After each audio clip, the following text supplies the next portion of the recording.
start with the design of Kottar joint as per the syllabus. So basically, what is Kottar joint? That is very important. Kottar joint is nothing but it is a two coaxial rods which are connected with respect to Kottar, and for it will sustain tensile as well as a compressive load. That is important. So Kottar joint is nothing but two coaxial rod which are connected by the Kottar, which will sustain tensile as well as a compressive failure in the working. Rods which are connected in a such a way that it can be bound by the Kottar, which is kind of the strip, and which will subject it to tensile as well as a compressive force, which can be sustain these force. So for that purpose we have used Kottar joint.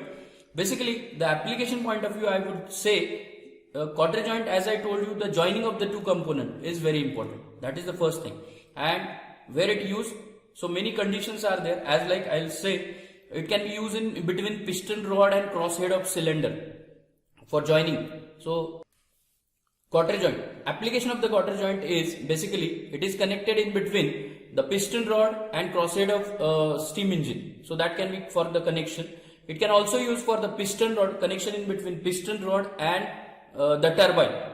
Also we'll have to use in case of the turbine or gas pumps. So we can join this by the Kottar strip only, which can be easily assembled and dismantled.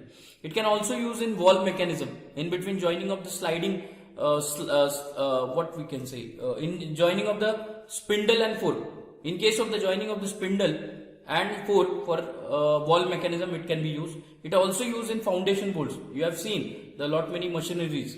In case of our workshop, lathe machines are there that can be joined by the foundation bolts. So that foundation bolts, again same kind of the design, that is Kottar joint will have to use. So these are the basic application of the Kottar joint, and we are going to learn how these Kottar joints are going to design. What are the parameters? What are the parts included while designing? So you can see on the screen the diagram is about the Kottar joint. So first of all, I'll explain the 3D diagram. What it indicate? It indicate there are basically three parts. One is socket, that will be the left side. You can see left side part, socket. Then spigot, which is situated right side, and for joining of this spigot and socket we'll have to use a Kottar. This will be called as a Kottar strip. Correct? This will be called as a Kottar strip. Now how to join it? So 2D diagram I have drawn over here. You can see spigot is having slots. You can see the slot is there. The spigot's parts I'll tell you first. See, this will be the spigot rod, which is having dimension is different. Enlarged diameter of spigot. Then it has having slot, and this is collar. Collar is enlarged diameter portion, which is the maximum diameter in case of the socket. So while in case of the collar, 50% of collar will have to cover by the slot. Why these slots are provided? Because these slots help us to join these two parts, socket and spigot. Now this is about the socket. Now I'll move toward the spigot. In case of the spigot, you can see it is having also rod diameter, and this diameter and socket diameter of rod is equal always. First thing. Second thing, in the case of the spigot end, it is having slot, and you can see a rectangular slot is there, and this slot match with the socket, and the Kottar strip will help to join the socket and spigot very easily. So what it gives what are its feature? Its feature is to sustain the tensile force. You can see the force is acting on a spigot, force is acting on a socket, the force is tensile. So that can be sustained by the tensile force, first thing. Second thing, while using the compression, there might be chances of the compression. Why? Because this rod also trying to pull socket end, and spigot end also trying to pull. So ultimately Kottar strip will act the compressive as well as tensile force on the strip. So for that, as I told you, it is a joining of the two coaxial rod which are subjected to tensile as well as a compressive force, that we called as a Kottar joint. So main purpose of the Kottar joint is to join the component with respect to tensile and compressive force. First thing.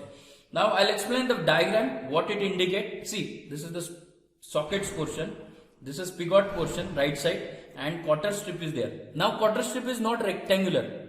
It is having wedge like structure. Wedge means what? It can be gives a maximum connection or maximum strength to that connection. That's why it has having wedge shape. You can see this will be the inclined one edge and one end is totally right angle to each other. Correct? So it has having wedge shape. Correct? Now it has having some particular width. B is nothing but width of the Kottar, and it can be joined in between socket and spigot.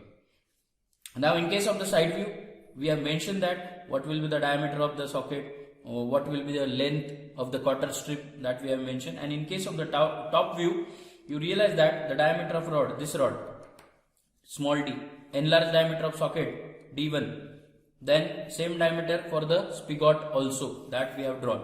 So basically, understanding of this diagram is very important. Why? At the time of solving numerical, we will have to draw this diagram, freehand diagram, with the proper dimension which we have designed. Because in numerical or in case of the exam, they will ask specify the dimension. In that case, specify means what? You must know what are the diameter, what are the dimension for the particular part, as like a socket end, spigot end, slot end and all. Clear? So likewise we must know. So this is about the diagram of Kottar joint, and these are the part.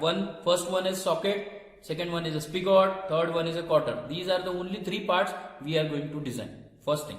Second thing, as we can say, by the consideration of the stresses, what kind of the stresses are developed on the various part. See, socket end, you can see on the 2D diagram, I am using tensile force. So of course, tensile stress will be acting on a socket. Next, in case of the slot of the socket end, there will be the compressive force. So compressive force will be also acting on a socket, on a slot. Correct? And in case of the shear, you can see the socket is having slot and which are nearer to the collar, so there might be chances of the breaking of this collar at the time of maximum load condition. Clear? So here tensile, compressive and shear failure will be occur in case of socket. Now we'll check for the spigot. What kind of the stress? Of course, joining of the two component, it means of course tensile force is there. Next, for the slot, it is having compressive force, and this in this slot, Kottar is going to situated. So Kottar is going to break. So therefore, shear failure will be occur. So here also tensile, crushing, that is compressive force, and shear failure will be occur in a spigot. So 3 into 3. Correct? Sorry, 3 plus 3. 6 stresses we found. 3 plus 3. Now we'll move toward the Kottar. In case of the Kottar, of course, tensile force is there. Bending also will be there, and then shear will be there. But basically, most affected force is shear force. Therefore, in case of the Kottar, we need to calculate shear failure. We can calculate bending also. So bending also we need to calculate. We can. So here tensile, bending and shear failure we can easily get. So it means three forces, three kind of the stresses situated in socket, 3 kind of stresses situated in spigot, and Kottar joint also 3. So it will be around 9 kind of the stresses we are going to check, and after checking that I can say this particular Kottar joint is suitable for particular load condition. Clear? So this is about the structure. Now we'll understand the terminology. What are the notations for the respective part? So I have mentioned over here. See, this is the socket end. This is spigot end. I have mentioned it is having slot, of course, and Kottar strip. As I told you, while designing the case, we'll have to balancing is very important. You can see for the socket, what will happen for the socket? Tensile force is acting on a rod A. Now, while tensile force is acting, equal and opposite force will be acting on a collar. This is collar in 3D diagram. This is collar. So P by 2 at the top side and P by 2 at the bottom side. What it indicate? Balancing of the forces. Because at the left side of the socket, P force, total force P is acting, and it can be divided or distributed for the right side, that is P by 2, P by 2. I know, you know P by 2, P by 2. By making the addition, it will be correct. Same for the spigot, will check. Spigot is having P force on the slot, maximum force, and at the rod B, maximum force P. Equal and opposite force are similar. Balancing is okay for spigot case. Now we'll move toward the Kottar. Now important part, you can see in the 2D diagram. So Kottar is having the main affected area is middle one. Why? Because it is act as a connector in between socket and spigot. So main failure area will be middle one, and top portion and bottom portion are which are having less load as compared to middle one. So you can see middle force is maximum P, and that can be distributed P by 2 top side and P by 2 bottom side. So this we called as a balancing. We know the balancing of the forces, and according to this we are going to design. Why this balancing we have done? Because from this we realize that in case of the socket will break from the Kottar, from the slot of the collar, correct? And spigot can be break from the slot of spigot, and in case of the Kottar it can be break from the middle part, that is the having more load because of the tensile loading while joining the two components. So that's why these are the conditions. So I'll explain one by one the notations. So first is P. Of course we all know P is nothing but total force acting on a structure, that is Kottar joint, P. Then small d, you can see diameter of rod in case of the top view, diameter of rod. Then D1, enlarged diameter. See D1, this for socket, enlarged diameter of the socket. Then D2, diameter of spigot. Where is D2? See D2 I'll show. Diameter, see here, diameter of spigot. This is also called as the inside diameter of socket. See inside diameter of here, this is D2, and it is also called as the inside diameter of socket or outside diameter of spigot. Clear? Now D3. D3 is nothing but diameter of spigot collar. Diameter of spigot collar, this collar, enlarged diameter situated on a spigot, D3. Now D4, diameter of socket. Diameter D3, diameter of socket, sorry, diameter of D4, diameter of socket. It is situated at enlarged diameter of collar, correct? So this will be D4. Here they have mentioned on a side view D4, you can see. Clear? Now A is distance from, see, A is the distance from end of slot to the end of spigot end, correct? End of the slot here, end of slot to the spigot end, this much, this much. So this we called as A. B is nothing but width of Kottar. See, width of Kottar, B. B is nothing but total width, which is maximum, which will sustain the more load. That's why it is maximum. B is width. Then C is the axial distance from slot end to the socket. C is the axial here, slot end to the socket.